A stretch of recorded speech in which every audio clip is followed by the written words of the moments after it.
Hi everyone, I'm Russ. Mark, And this is a spirited endeavor. Prime in the Pump edition. Yes. All right, so we went back to some peated smoky scotches tonight, and Yes, we did.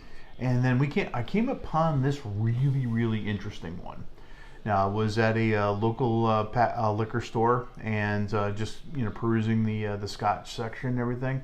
Came down to the end aisle with the blends. And this one was right up there, not probably right next door to the Johnny Walker Black. Wow.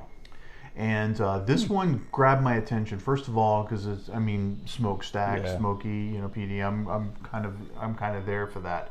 And then when I started reading about it, it was a limited edition, and they use Highland blends. It's a blended malt of Highland and Islay whiskeys. Yep. Yeah. So and smoke and peat and all of that, and I'm like, oh my God, you're speaking my language. Yeah. Oh, no doubt. And it's interesting because, when you think blend, you think subtle, you think smooth, and generally speaking, you look at the, like some of the liquor stores we go to, they have a whole row of nothing but blended whiskeys. And most of them all are kind of Highlands and light and floral and fruity and so on and so forth. But there's a couple blends out there that have that smoke going on, and there are not many of them, but hopefully this is one of them. Yeah, for sure. Now the one that comes to mind is the Peat Monster. Yep. from Compass Box. Yeah. That's a favorite whiskey. Johnny Walker Green. Johnny Walker Green, another. Yeah. Another blended malt that's peated. I know, right? So yeah, I don't know. They seem to speak to us. And, I agree. And I tell you what, there's sometimes a little bit of a stigma around, blended whiskeys. Yeah. Some people love them. Certainly, there's a little bit of snobbery with the single malts and that kind of thing. That's a thing. It's a thing. But I'm telling you what, sometimes the vision that's put into those bottles is well worth it. I agree. And, especially with blended malts, I've had really good results.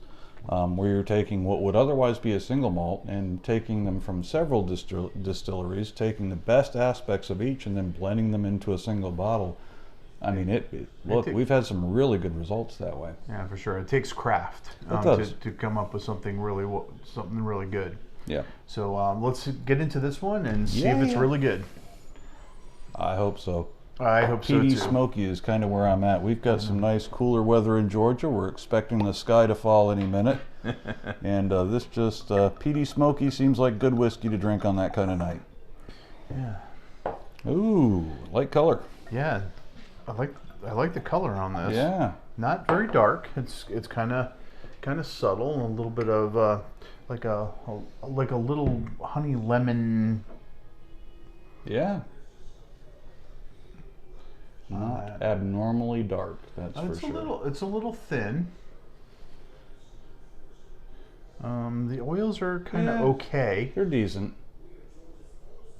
Not stellar, but decent. Now, blended malt, there's no grain whiskey in this one, so that shouldn't be diluting it. 46% ABV, that's not a bad number. Yeah, now, I don't know anything about the age of what's in here. Yeah. Yeah, it has no age statement, so there's so we can only speculate on that. Sure. Certainly, as we taste it, maybe something will present.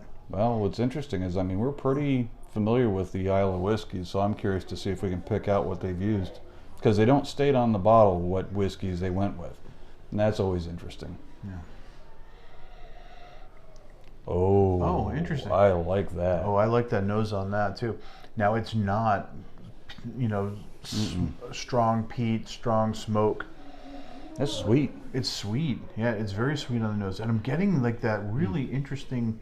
Yeah. I don't even know how to describe. There's like a must. Like a must. Like a must. Like a maltiness. I know exactly the aroma you're talking about, and I can't put it on any one thing, but to me it just comes across as like a musty kind of thing. Yeah, but not unpleasant. Not an unpleasant. Oh, no. Like anything. It's just a nice richness. Oh, there's like a caramel in the background too, like maybe toffee. Yeah, toffee. More toffee because Yeah. it's got a little bit of a nutty nature to it. Yeah. Yep. Yeah. In some respects, it's a little reminiscent of Jura. Like Jura 10 has that kind of nutty nature to it that I Right. get every Yeah. now and then. Jura's not an Isla though, but No. something. Well, I mean, something similar to Jura. You know, what's actually coming to mind a little bit is Brooklady. I could see that. Yeah. I'm wondering if that Yes. might be our Isla. On the nose, I can't peg it to any one particular whiskey. It's not a Lafroig that I can tell so far. It's certainly not an Ardbeg or a Lagavulin. So Yeah, it doesn't have that heavy, smoky, peaty nature No. to it. It's not ashy, at least on the nose. no, not at all.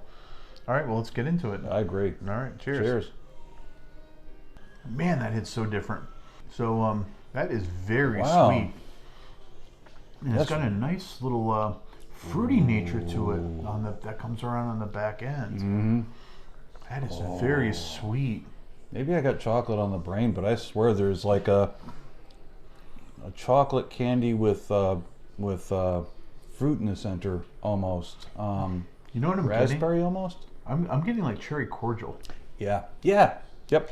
You sort of get that creamy nature, but you also get the little bit of it's almost cherry, but not quite. Yeah, I was gonna say it's not quite the cherry for me, but it's but that damn creaminess, close. the chocolate, Yeah. Oh man, that is really cool. So you get the sweetness on the palate that you get on the nose, no doubt about it. Not getting any kind of funky off notes or anything of that nature. But on the palate, it's sweet, it's candied, definitely a little bit of peat and smoke, but not as overwhelming or overpowering as I was perhaps anticipating. Yeah, certainly on the second sip, I'm getting more of the smoke, and it's kind of mid-center palate. You get a little peat, a little smoke, a little maltiness in there. Oh yeah, yep. Yeah. No, you're right. The smoke is more the star of the show. This, I hate to say it, and we just had it, but I wonder if it's related to Kilhoman. Maybe. The smoke is similar to that. It really is, because that's not a heavy, heavy smoke. No, it's either Kilhoman or Brooklady, I would think. I would think so. Wow. Yeah, because I could see it being like a Port Charlotte. Yeah. No, exactly. It's not ashy. It's not damp campfire for me. Mm-hmm. It's more like kiln wood, really dry, seasoned wood. Yeah, it's not meaty. No. But Yeah, I would have to narrow it down to one of those two distilleries, I would think. yeah, I would think so. Man, I hope we're right. Mm-hmm. Yeah. All I know is it's delicious. It really is. Now I'm not getting. Oh, there we go. For a second there, the smoke was taking over. I wasn't getting as much of the candy, but I got the candy on the mid palate on that third sip. Yeah, I think the more I drink this, the more candy-like it's becoming. Yeah. It's got a little bit of a little tannic black tea on the end. Funny you say that. I was just noticing that as well. It's a little drying. A little drying. Yeah. Yeah, but not unpleasant. No, I agree. It's not obtrusive. Mm-mm. Wow. That's thoroughly enjoyable, actually. I know. I'm really impressed with this, and it wasn't very expensive either. That was going to be my next question. This is kind of a bargain whiskey. Well, damn.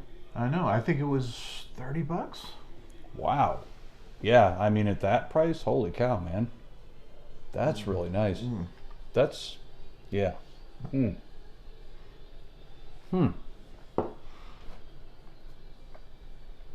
Yeah, that's fabulous. That's a nice whiskey. It's a nice blend, but it's a nice whiskey in general. Wow, especially at $30. Holy cow. I know you can't hate that. I mean, especially if you want something nice and smoky and peaty and everything, and not want to break the bank. This is a great one. Now it Yeah. is limited edition, Oh, okay. so so I don't know how readily available it's going to be or for how long. Yeah. But it's certainly out now in the middle of January 2022. Yeah. I do like that kind of morphs as you go through it. Initially very sweet. Then you start getting the candies, the chocolate, and cherry or some sort of fruit to go with it. And then as you keep going back into it, you get more of the smoke, you get a little bit of barrel spice, and it just kind of evolves as you go through it. And look, for a $30 whiskey to kind of take you down that journey, that's really cool. That's pretty awesome. No, that's cool. Well, I guess that raises the question on our scale 1 to 5. What are you thinking? Ooh, geez. I'm gonna give it a good solid 4. I'm with you. I think it's worth every bit of it. Yeah, and you know, for me personally, as far as blends are concerned, there's a couple that stand out, and this has just become one of them. Yeah, I think so. You know, we've talked about Johnny Walker Green, this one obviously, and then of course the famous Naked Grouse. The Naked Grouse, yeah. That I was was also a big thinking one. the Peat Monster from Oh yeah, from definitely Compass Peat Box. Monster. Yeah, good point. Yeah, that's another one. But this one kind of belongs in that group, I think. Yeah, I think it punches a little above its weight class. Yeah. And man, yeah, we are all good for it. I might have to find a bottle of that. I think so. Well, thanks for joining us, everyone. I hope you had a good time. Well, we sure did. Take care. Catch you on the next one. Bye.